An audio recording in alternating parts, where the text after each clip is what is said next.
very bumpy roads. You know, in some places, there are bumps in the road.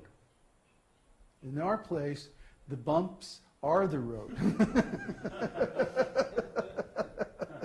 Really, we have the bumpiest road, especially that road coming up the hill to the village here. Whew, that's definitely going to keep all the riffraff out, I'll tell you. You have to really want to get up to this village. So, by taking the bus, if each person drives, it's like 100 pesos every day, even in a small car. We have a big car with a big V8 engine, so it eats a lot of gas. But still, it's going to cost 100 pesos a day going back and forth.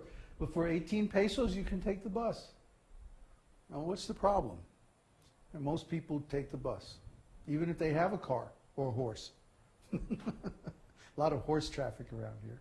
And at least if somebody's walking on the road and somebody comes and they have space in the car on the pickup, they just pick them up and take them. Yes, because everybody knows everybody else, you see?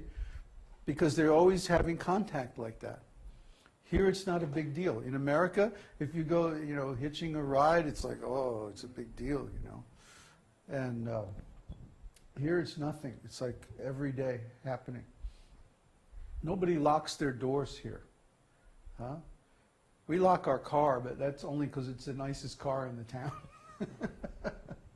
But, you know, when I first was planning to come here, I said, you know, we should get like an old Ford. Remember we had this discussion? Yeah. Yeah. We should get like this old Ford, beat up Ford 150, you know, and put a camper on the back or something. Yeah, Uddhava wouldn't let me do it. But actually it would be the perfect thing for here. Fit right in. Yeah, we'd fit in better. Now we have this really nice Jeep, you know, and it's like too much sometimes. But our mechanic says it's good, so we're going to keep it. All these things are actually unnecessary. Too much luxury, too much sense gratification is not good for us. But there's a whole system that I call the big lie. And part of the big lie is that everybody needs their own place, everybody needs all their own stuff. But this is really just so that the corporate, you know, international corporatocracy can like manufacture all this stuff and sell it to us. Why? Because it makes them rich. They buy something for $1 and do something to it and sell it for $5. That's their business. They're exploiting everybody. They're exploiting the earth.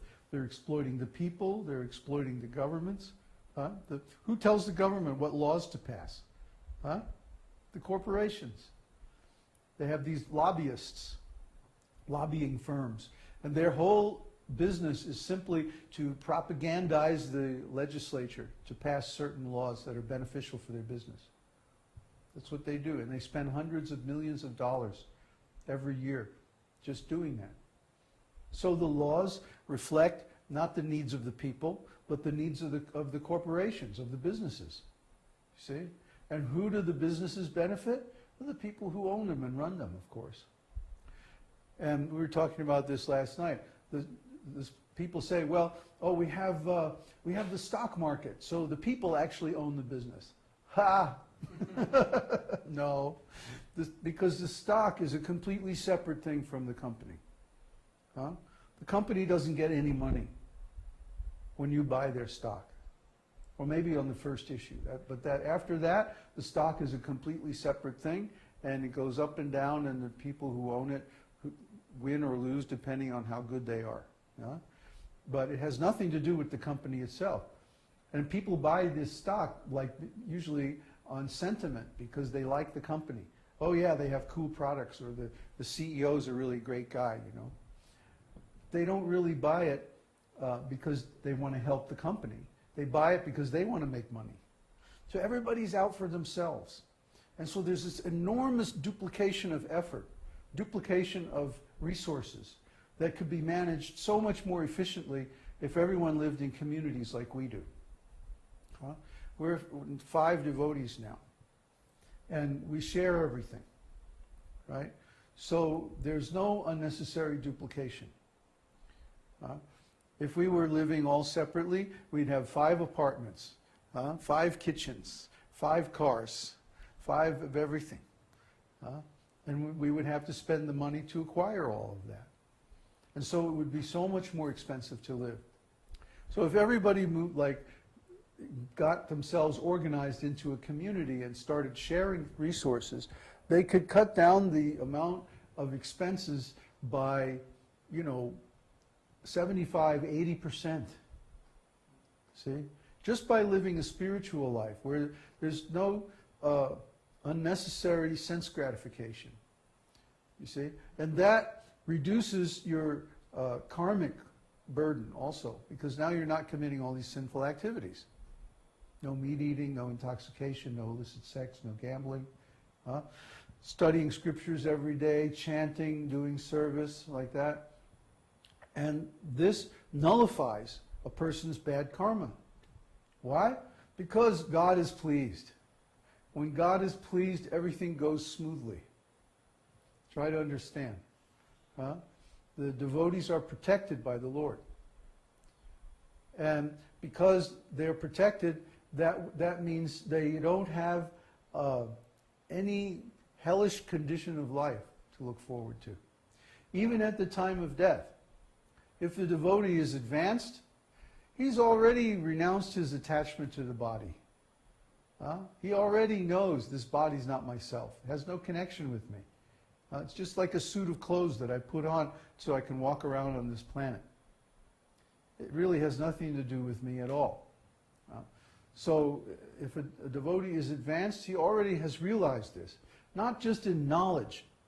And this is another point we were talking about in the darshans this week. It's one thing to understand this as knowledge. Oh, the body is not the self. It's another thing to actually realize it. What's a good example? A person goes to college, and let's say they study engineering or medicine or something like that. And then the whole time they're in undergraduate school, they're studying the theory of engineering, theory of medicine, the science behind it. But it's all words. It's not practical. It's not until they graduate and they actually get out and practice their profession that they learned in the school, then they know actually how to do it. See?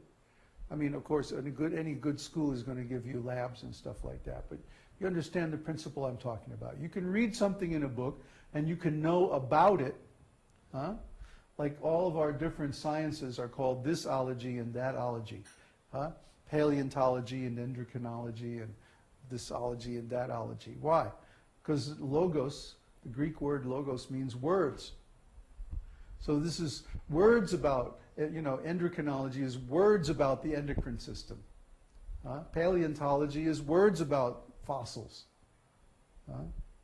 Ontology is words about existence and origins.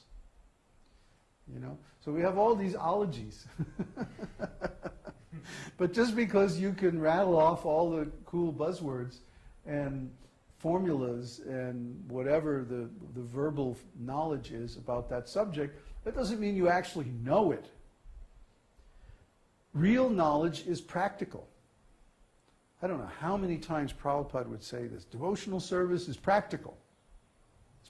By that he meant you have to actually realize it. So everything that we talk about, no matter how far out it might sound, Garbhodakshai Vishnu lies down in the ocean, in the bottom of the universe that he created from his own perspiration, and he's reclining on the body of Sheshanaga, the great snake with 1,000 million heads, on top of which sit all the planets, and as he moves his heads and dances, and then the planets go around. Who can understand this?